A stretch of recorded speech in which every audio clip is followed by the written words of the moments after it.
Let's all go to the lobby and Wow, wee, wow. get ourselves some snacks. Wow, wee, wow. Ba-bam, ba-bam, bam. Episode 4, everyone. We are here on episode... Cuatro. The door is still open. The door is still open. How was your week? It was okay. This is a tough time of the year. January, I feel like it's the dead of the winter here where we live. Very gray. Very hard to like feel your spirits naturally uplifted. Everything slows down, things at work, things, you know. You get that high from the new year of like, yeah, a new year. And then the following week is kind of like, okay. Yeah, there were some people at the gym for 2 days and they worked really hard and then they all disappeared. Yeah. How about you? Probably the same. I mean, it's gray. It's just gray here, and it doesn't really snow anymore in the winter. So it's this weird, hyper rainy bit. And so it's keeping the systems that keep me healthy, which are, you know, training and eating properly and sleeping properly and being creative and generating work. Because as an artist, I mean, yeah, it's my main thing. It's like you have to generate work. You don't just like... I wake up on Tuesday and go 9 to 5. Like, no, you have to create your job. So, yeah, it's starting the year right off the bat. I don't feel the new year until like February, March. Yeah. I really do synergize with the, you know, Chinese calendar more. Yeah. And when the sun comes out, I realize how important that is. Yeah. And just, you're like, oh, life is worth living. Yeah. It's so true. So this week's episode is travel. Because the sun is shining somewhere. Yeah, the sun is shining somewhere. Sometimes my heart, sometimes not. Travel. Where was the last place you went? The last... That felt like travel. Yeah, because I've gone on a bunch of small trips, but the big trip I did last was in 2023. I went to Latvia. I'm half Latvian. I have Latvian citizenship, and I went for my birthday. And yeah, that was a big trip. That was a big trip for many reasons, but yeah, that was my last big trip. Was that your first time there? Yeah. Yeah. Okay. Sure. Yeah. Nice. Yeah, and for having citizenship, I always felt kind of shame around. I'm Latvian, but you know, don't really spend much time there because it's just expensive to go to Europe and hang out there. But I really wanted to make that something special for my birthday and explore that part of me, because I grew up with a lot of Latvian traditions at Christmas time and with my grandparents who were full Latvian, and so that was a special trip. Did it feel like a coming home of sorts, or going home? In some ways, yeah. I mean, in some ways, I felt like I understood parts of me more, and my grandmother was really connected to nature, really connected to nature. She had a green thumb. She could plant anything and it would grow. Fruit, flowers, trees.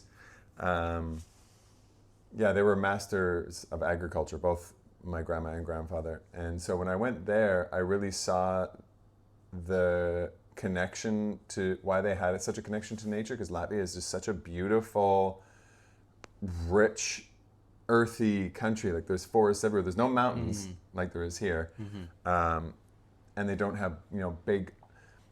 They have rivers, like they have really beautiful rivers, but they don't. A lot of their lakes are aquifers, like water comes up like that. They don't like run off the mountains and how it is here. Yeah, they kind of come up. So it was like a different smell, but I really synergized with how wound in people are with nature. Like they really respect the nature there, to the point where they don't actually have like handicap access to the beach or access to this. They just leave a path to the beach, and their beaches aren't even manicured. They literally have dunes and like grass growing out of them. It looks raw. It looks like no one's ever been there. And I really had a high appreciation for that, because of them just being like, this is it, leave it like this is how nature intended it to be, and you can be in it but respect it. There was no garbage on the beach. There was no man, that's anyway. So cool. Yeah. Did they have the same kind of outdoors like activity community that we have here, No, the go-getters. no, they don't. I don't. I haven't seen that anywhere in the world yet. Yeah, okay. Outside of North America, and specifically Vancouver, where we live, is a very health-centric city. I don't. They had gyms and training facilities, but there's no. There's no one with the rings down at the beach, like doing pull-ups and doing. Yeah. Like no one approaches fitness like that there. I think also because people are spending more time like trying to make a living. It's Yeah. more important to Yeah. like have your status Yeah. there. It was a bit. I found that Latvia was a bit more old school that way, where it's more about like, what do you do? Like, do you support a family? Are you stable? Are you that? Right. They're not like, hey, what's your fitness regime? Yeah. Like, I didn't find that culture. It didn't stand out to me anyway. Uh-huh. I have a question for you. Yeah. First off, what was your last big trip? My last big trip was quite recent. It was September, October of 2025. I went to Kazakhstan, Kyrgyzstan, Uzbekistan, and then I intended to spend the full 2 months in that region, but decided to leave, and I finished off with Thailand and Vietnam. Yeah, it was a wild ride. It was great. What were some of the highlights and what were some of your regrets? I'm gonna start with the last one because I was actually thinking about this just the other day, unprompted. But I think the regret was actually the order I did things in. So I went predominantly to do the stands and do like I like to be outside. I like to do the outdoor adventuring when I can, and hiking and camping and high altitude hiking. And I think I forgot that when I start those trips, I'm in this like go go go mode. You've just launched out of your regular life back home. You're in an unfamiliar place. It's cool. You're trying to figure all these things out, but I haven't really like settled in yet. Whereas I find that by the end of my trip, I'm much more like, this went wrong. Like, so be it. Whatever. No big deal. I'm much more relaxed and like in that flow of what it means to be solo traveling. So I actually regret the order I did them in. I actually wish I did the hiking stuff last because I feel like I would have approached it in so much more of a like attitude, and I wouldn't have felt like I needed to get things done at a certain time. And I feel like that would have actually made for a better hiking experience, or I might have done more. I might have just done it differently or moved a lot slower. So I think going forward next, I might not front load with something like that. And I might do something a little more relaxing first and just like get used to the city and take it easy. So that was definitely a regret from that one. I actually wished I shuffled the order around because I think it would have given me more time to do the things I wanted to do more. Yeah. Touch this finger.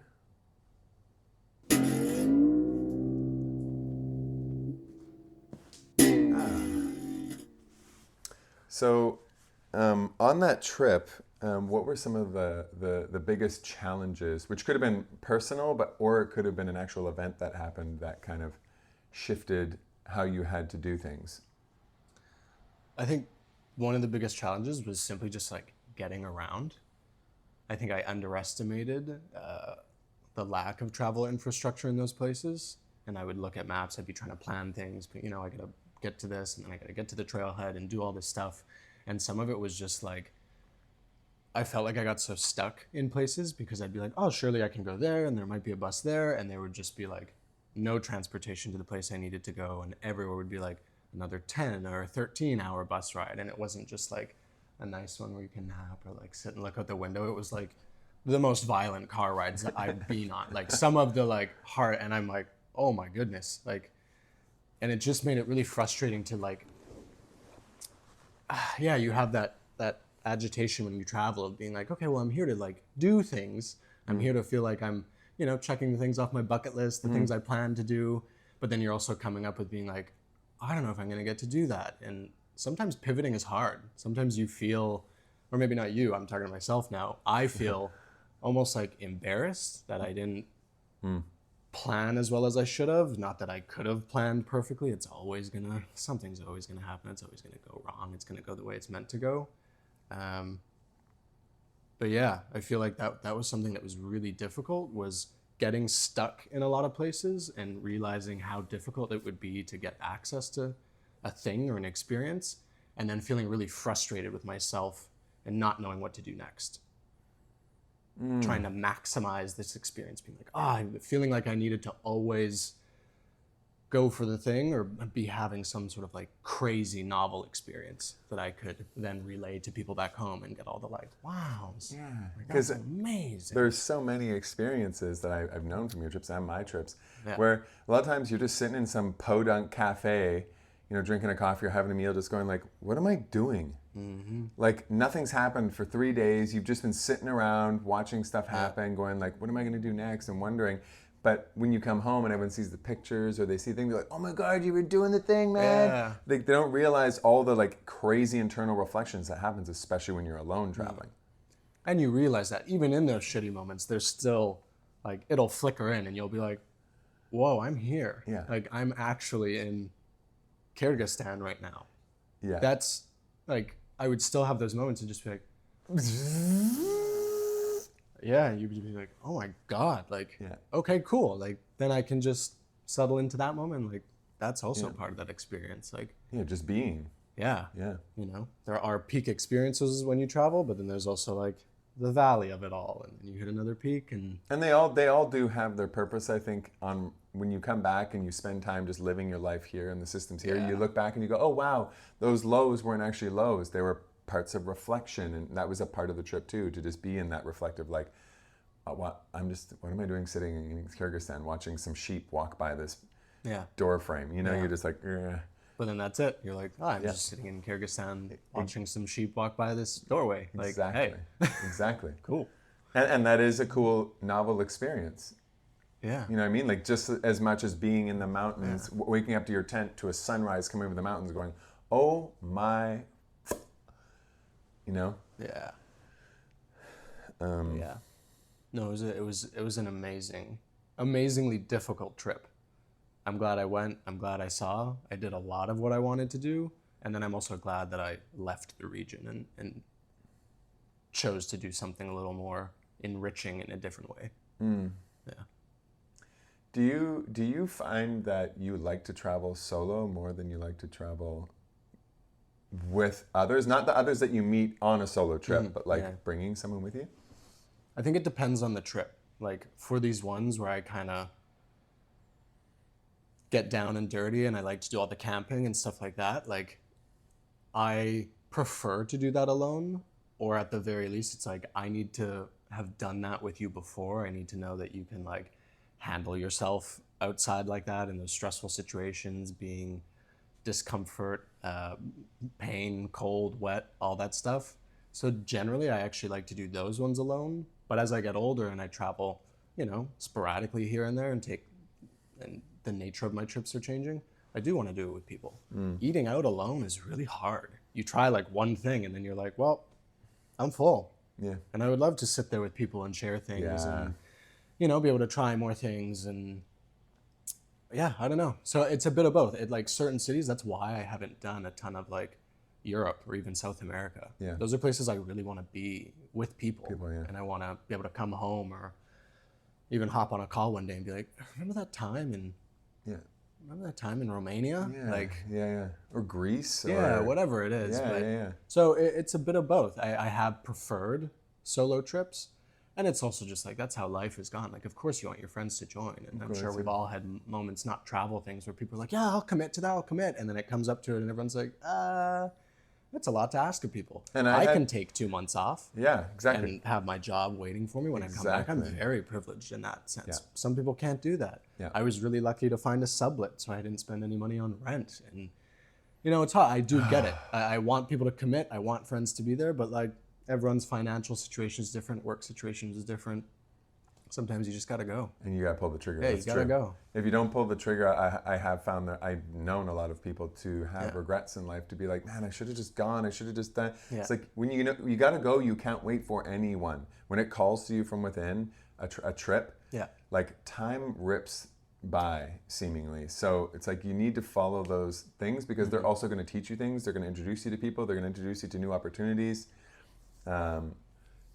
And I actually, for the first time ever, had the opposite when I went to Egypt in 2021. And two close female friends were I'm not even joking, in the last month before I was leaving, I was like, all right, I guess I'm going alone. Like, I have to go on this trip. And one of them called up and was like, so can I come? I was like, what do you mean? Like, can I just come too? I was like, absolutely. Like, you just got to pay for the thing and the package and pay for your flight. And she just did it that day. And then 2 days later, my other friend went, hey, so like I have that time off and I'm wondering, like, should I come? I'm like, it's up to you, honestly. And 2 weeks before we went, she pulled the trigger and was like, I'm coming. And so I got to go with, there was 3 of us. That's and amazing. that was priceless. That's never happened. That's Yeah. never happened. That was the first time ever. Yeah. And it did change the trip because we were able to get up in the morning when we landed and we stayed in Cairo to start, and we were at the Marriott Mena House, which is literally the first Marriott built there, and it's the backyard, which is a giant grass terrace, and you eat breakfast looking at the pyramids, the Great Pyramids.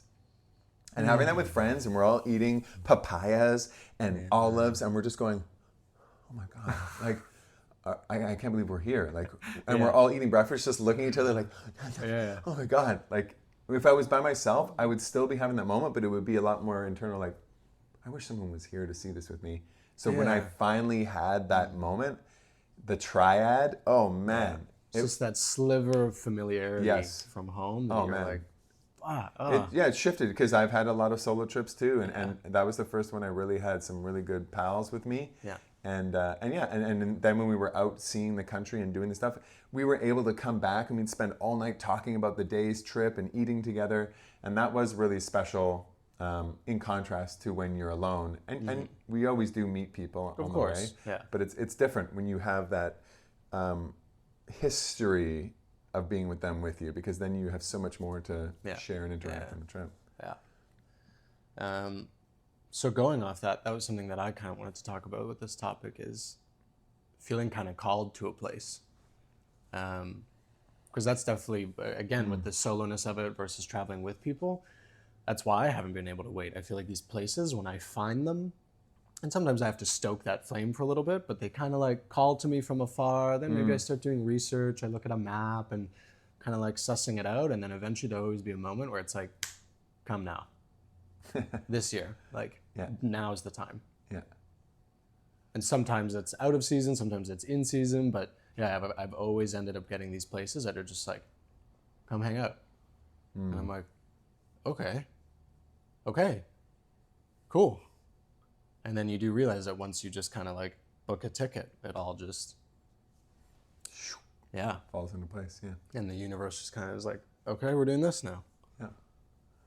I've always wondered what that instinct is inside of me, because I have the same, like, it's why I went to Egypt. I mean, I've wanted to go to Egypt my whole life, and that's obviously a classic place. It's such, you get the Egypt book when you're a kid, and you're like, oh my God, pyramids. But, India did the same to me. Southeast Asia did the same to me. It was like, you need to come here right now, and you need to learn something. And I just don't know what that instinct is, or where it comes from, or what it's really trying to tell me.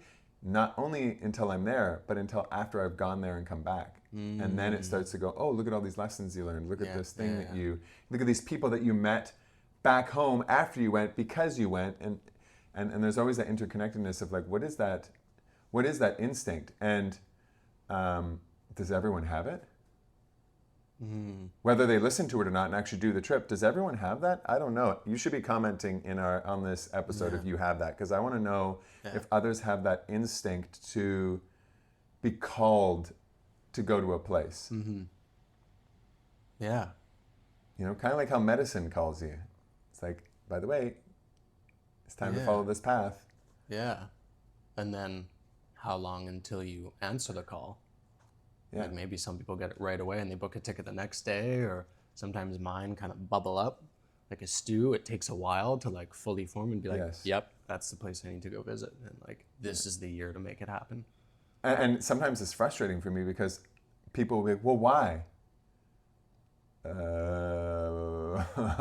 Yeah. calling me? And what do you mean it's calling you? I'm like, I don't, Yeah. like, But also sometimes it was as simple with this last one. I'm like, just fucking cuz. Like, I just want to go see this place that people don't talk about. Like, Yeah. sure, there's a little bit of like clout chasing in there for me, being like, I got to go to this super niche place, and people are gonna be like, whoa. And yeah. you know, most people might not think of that as a travel destination, which rightfully so. It's not exactly, or like, it's not Santorini. It's not, True. the beautiful coastlines of Yes. Croatia. Familiarity. And, yeah. Familiarity. Yeah. That's the thing. Yeah. I have found a lot of travel that I've seen others do is they would prefer some familiarity and safeties that you have in your home life in those places, whether it's like the way the hotels are structured, way the culture is structured. Because I remember you mentioning on this trip that culturally it was so different at times. You felt very alone because of the way that people look at each other. They just kind of would not ignore you, but just be like, Oh yeah. Or just like total like mad dog staring. yeah. And that where we come from in North America is like, what's up? What do you want? You want to fight? Like, and I'm not really like that, but I can't help it. So when someone is just like boring into your center, and you're just like, what? Like, what?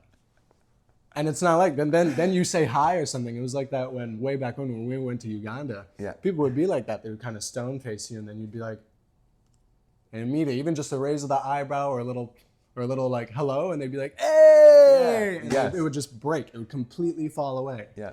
Wasn't the same in Central Asia, but it was Yeah. still, it was like that. Once you broke that barrier, then people would just be like, they'd do something. They'd give you some sort of emote. Yeah. Yeah. Man, Uganda. I mean, you must get stares being tall. Yeah. Did you feel tall in Latvia? No. Were there other? No, there were. Latvians are tall. Latvians on average are tall, and like there's lots of Russians that live there too. On average, most men are 6 foot ish and Okay. above. Yeah. So like I am like quite tall, being 6'9". I do stand over most people, but even the women in general, like everyone was on average taller than usual, and they didn't notice my height as a standout. Whereas when I'm in Southeast Asia, I mean, I'm a giant white dude, but it's like, it's a lot more like picture worthy because I am a giant European looking descent, but like the differences in the height when I'm walking down the street and it's just a bunch of heads. Yeah. It was not like that in Latvia. Yeah. Well, then, so what for you are some of the lessons upon coming home? I really want to like focus in on that moment of as you're like wrapping up the trip and coming home. What are some That trip specifically, or any trip? any trip, or it could be all of them, things maybe that have happened on all of them, like maybe you had to learn. Well, I'll touch on Egypt because that one was just really special. I made some really deep connections. Shout out to my friend Mohammed if he ever watches this. He was the son of one of our guides, and when I came home, I really reflected on his life and how he's lived and what he's put all his focus into. And he just had to primarily put most of his focus into surviving and making a living, but he really wanted to follow the footsteps of his father, who was also a guide. And because like there's just a lot of pressure there to like be stable, but he was obsessed with the ancient past. So not just like, the Egyptians who built it, but who were the people before the Egyptians that handed down the knowledge. And coming home, I just thought about, I was reflecting a lot on like traditions in family and traditions in ancient history. And in general, a lot of my trips are focused around getting deep into the culture. So I wanted to understand more about Egypt's culture and Arabic culture in general, but also like what was the ancient culture in contrast to the modern adaptation of it, who are now the caretakers of it. And like with Egypt specifically, I came home and there was like a sadness too, because the current iteration of the culture now has been built around tourism. So everything's about the pyramids and the temple structures. So everything's about monetizing the places instead of being like, here's why it's amazing. But because I had Mohammed with me, I was able to get that really intimate knowledge. So it wasn't just someone trying to sell it to us. He genuinely grew up loving it and researching deeper into that ancient history. So I feel like that was a divine adaptation. The universe was like, okay, we're going to give you the exact thing and the exact person. We ended up becoming friends, and we would sit at the hotel after and like talk for hours about all of the things that we saw and got to touch and experience.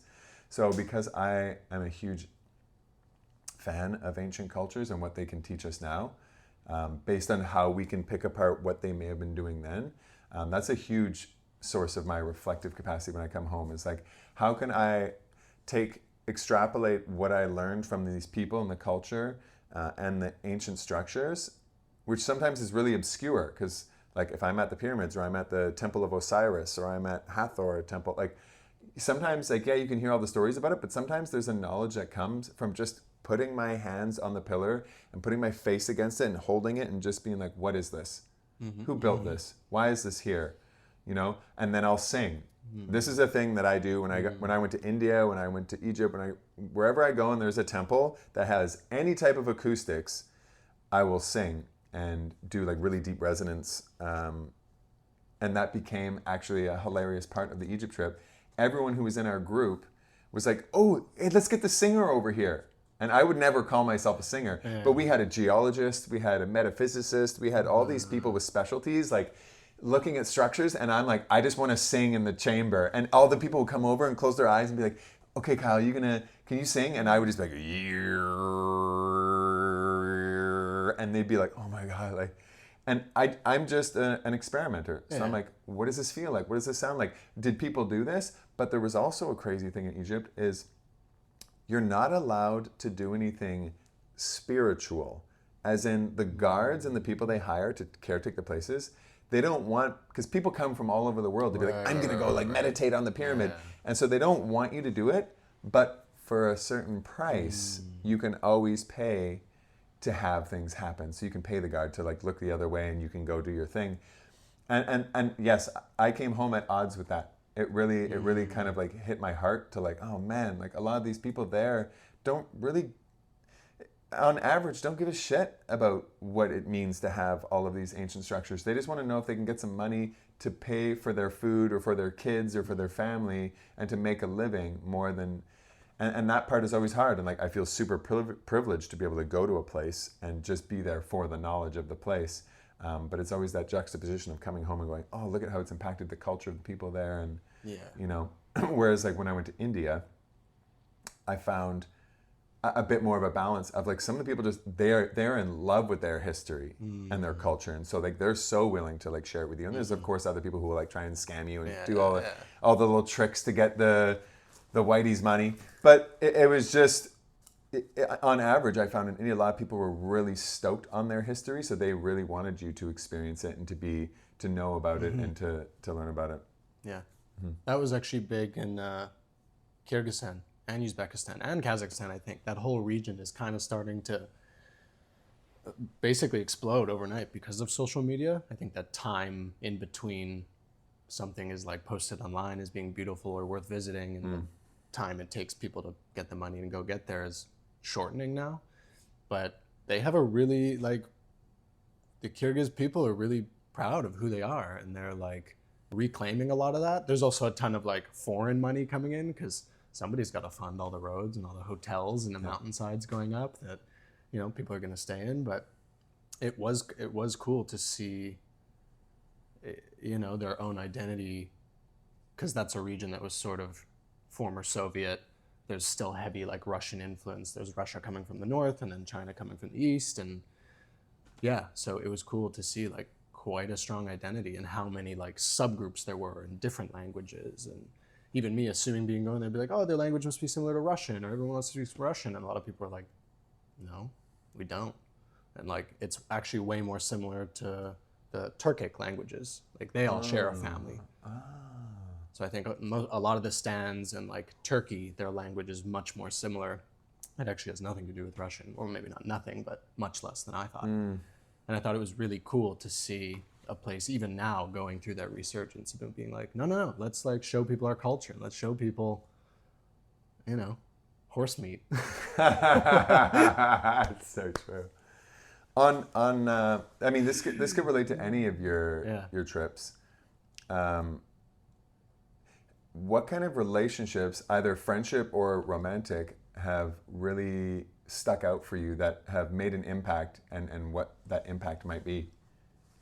What might that impact be?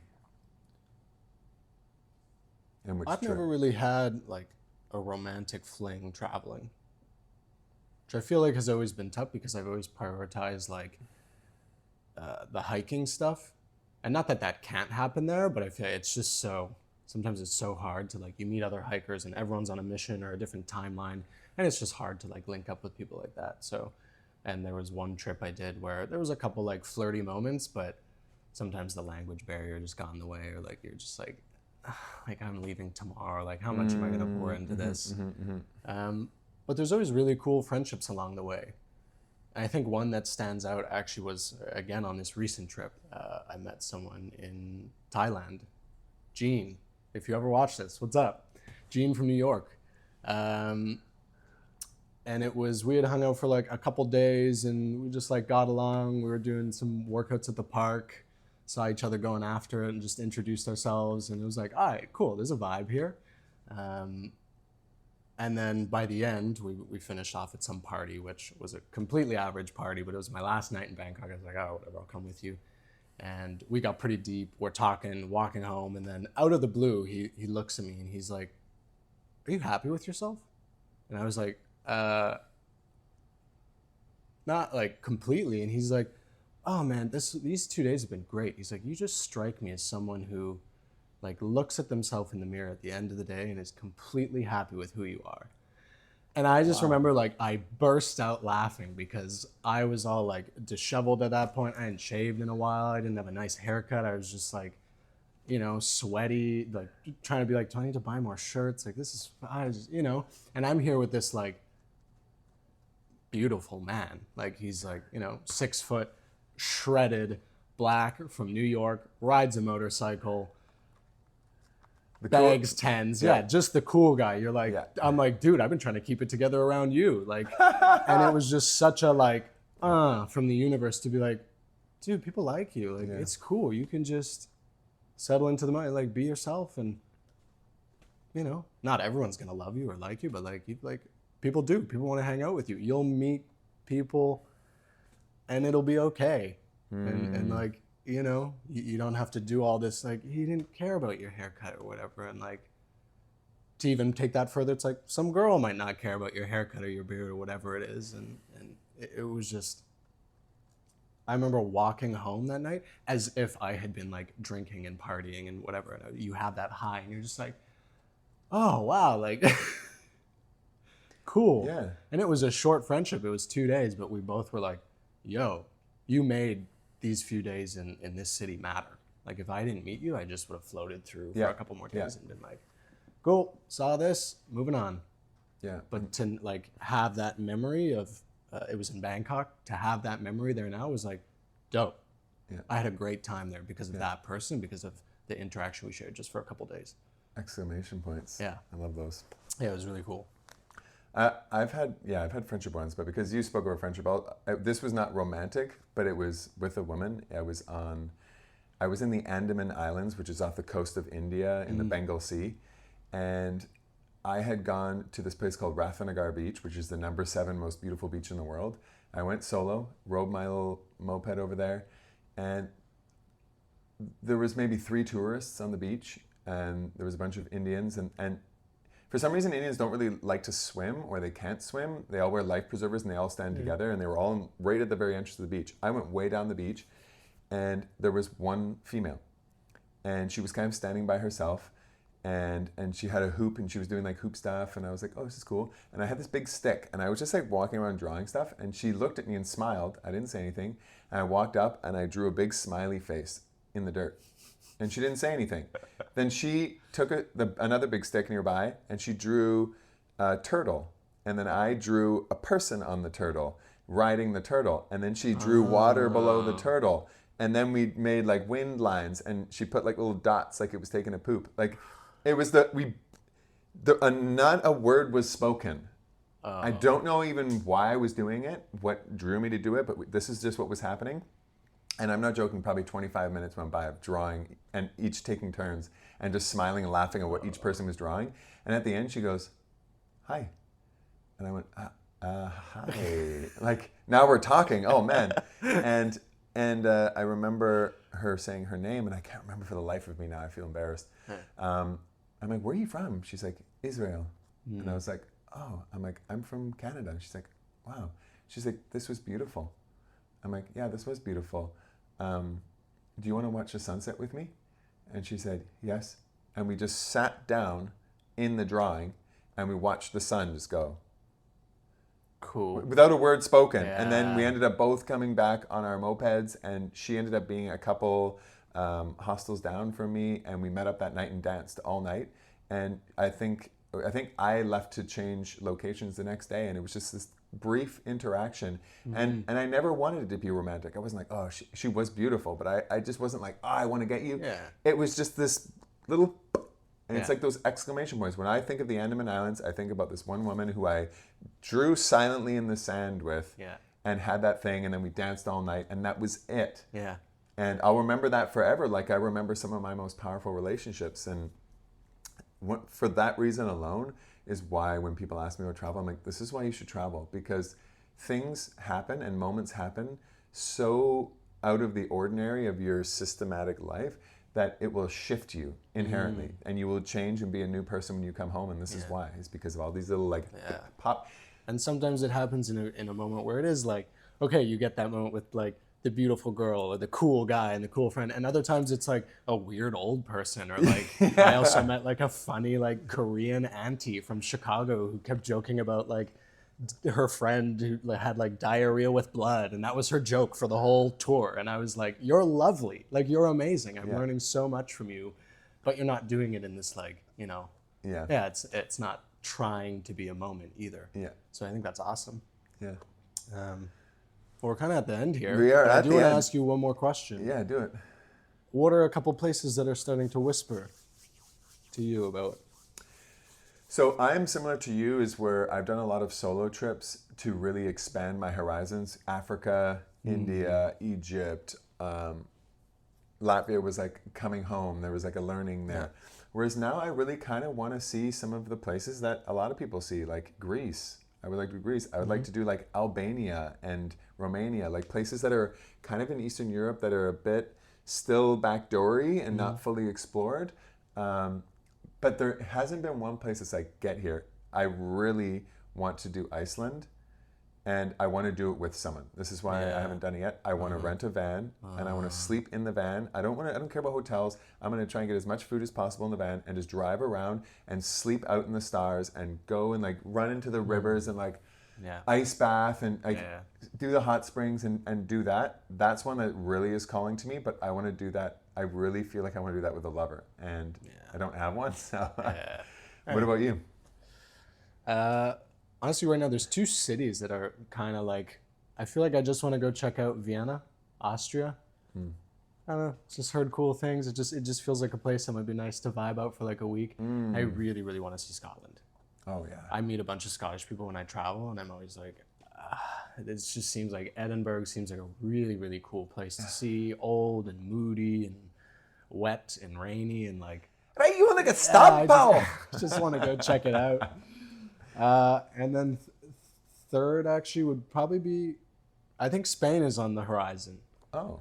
Yeah, for anyone watching or for anyone who knows me, I have worked at a Spanish restaurant for the last few years and it's very close to like my own culture and I feel like it's time. But that is also something I would want to do with either friends or a lover. I feel like there's a romance to that country and a vibe and I just, you know, I want to do all the tasting and the drinking and the eating. I don't want to do that alone. Like I want to have a spread. I want to share that with people.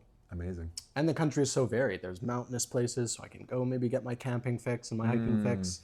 There's coastlines. There's a lot of variety there. Music, and, culture, yeah. And I still feel like, it's not to shit on the country or whatever, but it's like much of Europe is more like second world than we think, which gives it kind of a fun edge. It still has some like grunge. It's like, don't get me wrong, I'm sure Barcelona is fun and a super great time, but there's a lot of other little like pockets that I would love to go see. And I feel like in connection with my day-to-day personal life, that would be a cool trip to like fill in some gaps and actually like learn some shit. And yeah. We do love to learn some shit. Yeah. On that note, we've gone over, but please comment, engage, do the thing. We Like this shit. like it. Here. Beep.